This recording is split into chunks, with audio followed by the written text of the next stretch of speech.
So last time sabi ko, ito yung next kong gagawin. Pero gusto ko muna sanang i-discuss yung about sa classification of counter.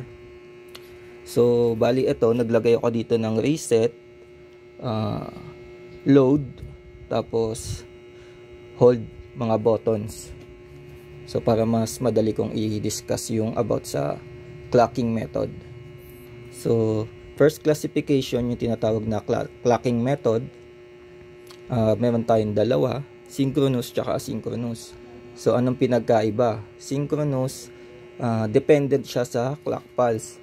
Bali itong counter natin dito 161, sa specs niya is siya ay rising edge triggered. Tapos yung count niya at saka load synchronous, yung hold tsaka reset is asynchronous.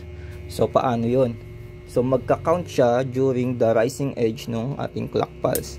So kung susundan nyo to, so magkakaroon ng change, magigitong 1. So yung sumunod na clock pulse, so magkakaroon ulit ng change dito. Lagyan natin dito 2. So bakit dito? Kasi may load na pulse na dumating. So magkakaroon ba dito ng load na function or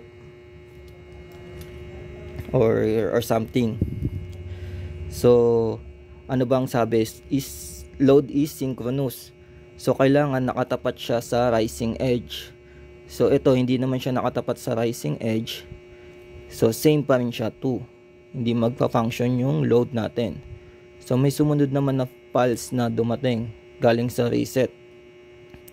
So yung reset natin is asynchronous. So hindi niya kailangan nakatapat sa clock pulse or sa rising edge. So automatic magkakaroon tayo dito ng change. Magiging siyang 0. Reset. So may clock pulse ulit tayo dumating. So magkakaroon tayo dito ng change since wala namang ibang pulse.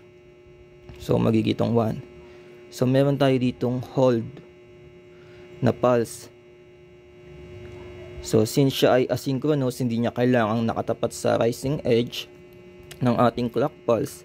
So wala palang change kasi hold. So 1 pa rin. So 1. Tapos meron tayo ditong clock pulse ulit. So wala namang ibang pulse. So magka-count siya 2. So next is meron tayong dumating na load. So magkakaroon ba siya ng change? Yung load natin is tumapat na sa rising edge ng clock pulse. So bali magkakaroon siya ng change, magkakaroon ng load ay dito, hindi dito. Kasi kailangan nakatapat. So dito siya magkakaroon ng load. So ano ba yung load natin? So may sinet na ako dito. Ito yung nilagay ko 1110. So yun ay letter E sa aking decoder. So ano natin, no? So kailangan niya antayin yung rising edge. So yun. So ito yung reset. So yun. Kahit hindi kailangan ng clock pulse, magi-reset siya. So yung hold ay yung load, kailangan niyang antayin lagi. So yung hold, ayan. So yun lang naman yung about sa clocking method. So next classification is yung modulo or modulo. So ibig sabihin nun is yung number of outputs. So itong ating counter dito is merong 16 output. So yung ginamit ko naman nung last time, yung BCD, is merong 10 output. So yun ay modulo 10. So next classification is yung sequence. So ito, ang tawag sa sequence nito is binary. So ito yung binary, yung sequence ng binary, tapos babalik siya sa 0. So yung sa 160, ang tawag naman sa sequence nun is BCD. Bali hanggang dito lang yon. Tapos babalik din siya doon.